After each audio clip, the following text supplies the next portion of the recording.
Welcome to our channel মুনমুনে classroom. আমরা করছি প্রশ্নবিচিত্রা। তো এই প্রশ্নবিচিত্রা তোমরা আজ পাইছো রায় মার্টিনের প্রশ্নবিচিত্রা। এটার চ্যাপ্টার ওয়াইজ যে সাজেশন পার্টটা ছিল সেটা আমি সমাধান করে যাচ্ছি ধারাবাহিকভাবে। আজকে যেটা শুরু করব সেটা হচ্ছে পি ব্লক। পি ব্লকটা ভীষণ ইম্পর্টেন্ট তোমাদের জন্য। কেন? কারণ এখানে থাকবে 8 নম্বর এবং এটা কীভাবে পড়তে হবে তার ট্রিকটাও জানা খুব জরুরি। কারণ বেশিরভাগই আমায় প্রশ্ন করে যে আমি পড়ছি কিন্তু একদিক দিয়ে পড়ছি আরেকদিকে ভুলে যাচ্ছি, তো কীভাবে মনে রাখবো, তো সেটা আমি এখন ব্যাখ্যা করে দিচ্ছি। দিয়ে তারপরে আমি চ্যাপ্টারাইজ করাতে আরম্ভ করছি পি ব্লকটা। সেটা হচ্ছে তোমরা ভিডিওটা একবার দেখে ছেড়ে দিলাম এটা করলে হবে না। ফার্স্ট এটা বারবার দেখতে হবে, মাঝে মাঝে দেখো এবং ওই অ্যান্সারগুলোকে বারবার রিমাইন্ড করো।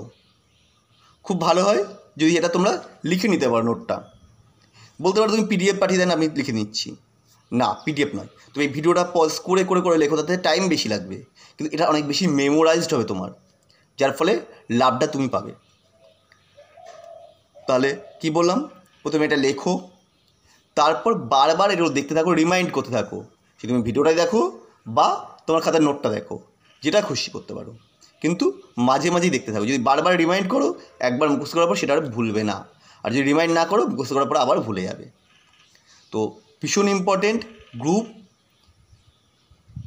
15 থেকে গ্রুপ 18-র কোশ্চেনগুলো এখানে পরপর রয়েছে। কোশ্চেন ব্যাংকে যেগুলো সাজেশন পেজ পেয়েছিল সেটা তোমাদের করে দিচ্ছি, তোমরা দেখতে থাকো।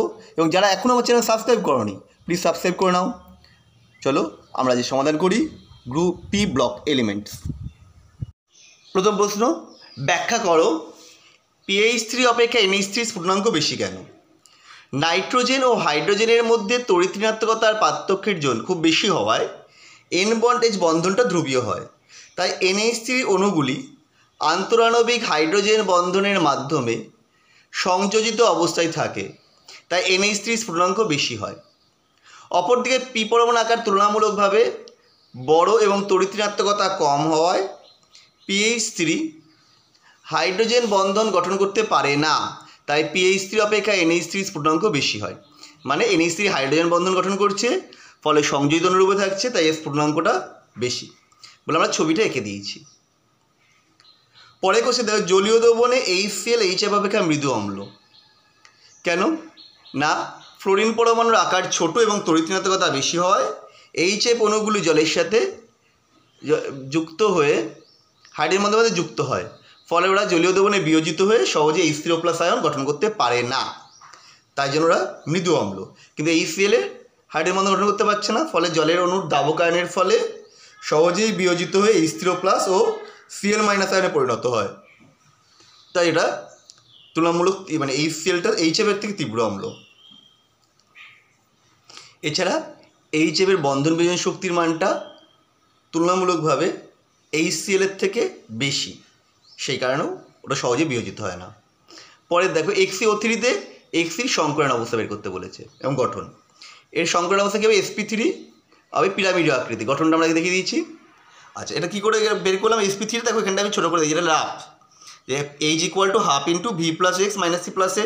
মানে ভি হচ্ছে যোজক ইলেকট্রন সংখ্যা, তাই জেননের বাইরে 8টা ইলেকট্রন রয়েছে, আর এগুলো তো সব শূন্য, কারণে কোনো একযোজি পরমাণু নেই, সব দ্বিযোজি অক্সিজেনগুলো। ক্যাটায়নও চার্জ নেই, অ্যানায়নও নয়, তাহলে এটা হচ্ছে 4 মানে হবে sp3। এইভাবে আমরা পেয়েছি এখানে sp3 হচ্ছে। রাসায়নিকভাবে NH3 ও HN3-র মধ্যে পার্থক্য করবে কীভাবে? আমরা পাঠ করে নিয়েছি বিকারক NH3 NH3 HN3। তার মধ্যে প্রথমে বিকারকের মধ্যে জলীয় দ্রবণে ফেনফথ্রিন যোগ করা হয়েছে। NH3 অ্যামোনিয়ার জলীয় দ্রবণ ক্ষারীয়, তাই লালচে গোলাপি হয়েছে, আর HN3 জলীয় দ্রবণ আম্লিক হয়, বর্ণহীন থাকছে।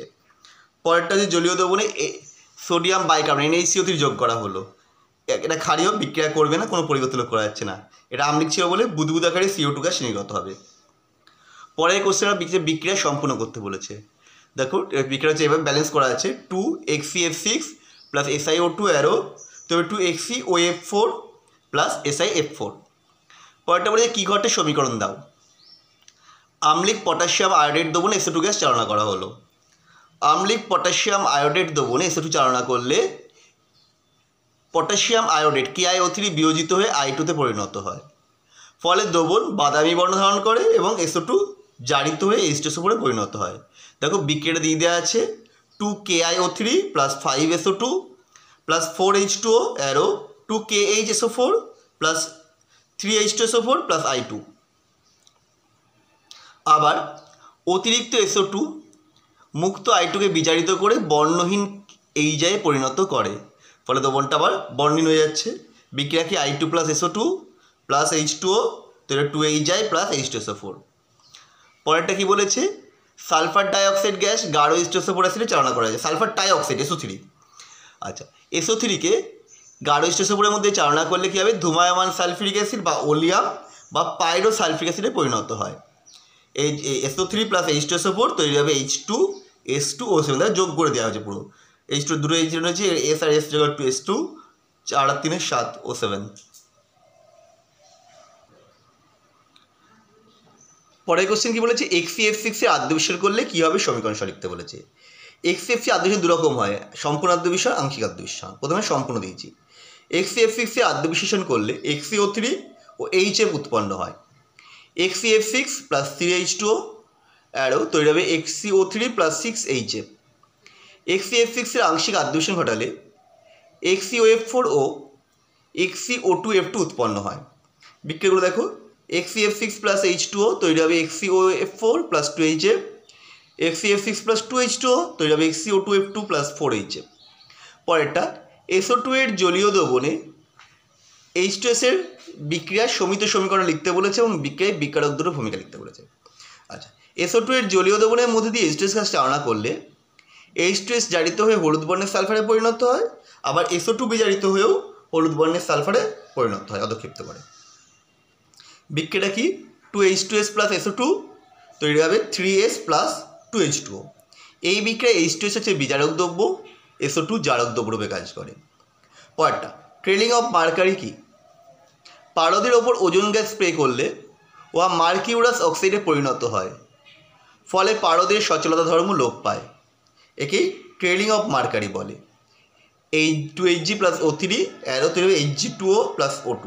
এখানে বলে রাখা ভালো, এই মানে জিনিসটাকে মার্কিউরাস অক্সাইডকে যদি জল দিয়ে ছাকানো হয়, পারদ আবার তার সচলতা ধর্ম ফিরে পাবে। পরেরটা নিম্নলিখিত যৌগগুলিকে নির্দিষ্ট ধর্মের সাপেক্ষে অধক্রমে সাজাতে বলেছে। NH3, PH3, ASH3 আর SBH3 এর ক্ষারকত্ব অনুসারে। তো গ্রুপের ওপর থেকে নিচে নামলে ক্ষারকত্বটা ধীরে ধীরে কমবে। তাহলে NH3 greater than PH3 greater than ASH3 greater than SBH3। তারপরে এটা বলেছে H2O, H2S, H2SC প্লাস আর আছে H2T স্ফুটনাঙ্কের ক্রমটা সাজাতে বলেছে।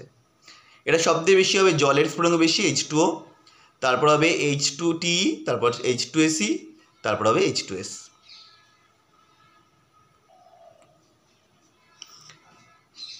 প্রদত্ত বিক্রিয়াটাকে বলেছে সম্পূর্ণ করে সমিত সমীকরণ লিখতে বলেছে। Na2O2 প্লাস 2ClO2 আরও তৈরি হবে 2NaClO2 প্লাস O2।